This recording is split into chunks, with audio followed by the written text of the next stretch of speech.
میرے نزدیک جہاد کے لیے سب سے بہترین ہتھیار جو مسلمان استعمال کر سکتے وہ ہے میڈیا.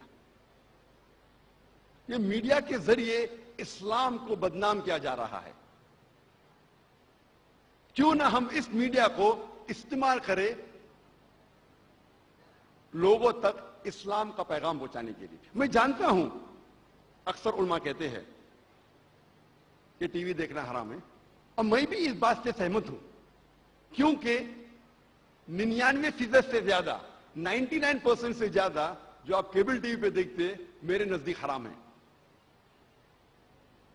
ٹی وی دیکھنا حرام نہیں، ٹی وی پہ غلط چیز دیکھنا حرام ہے. اسی لیے ہمارے اسکول میں جب آپ داخلہ لیں گے کمپلسری ہے کہ کیبل ٹی وی کو آپ نکالو. ٹی وی کو مت نکالو، کیبل ٹی وی کو نکالو. ٹی وی کے ذریعے اچھے اسلامک کیسٹ دیکھ سکتے ہیں، پروگرام دیکھ سکتے ہیں. کیوں نہ ہم اس میڈیا جو اسلام کو بدنام کر رہا ہے اسے استعمال کریں اسلام کا پیغام پہنچانے کے لیے.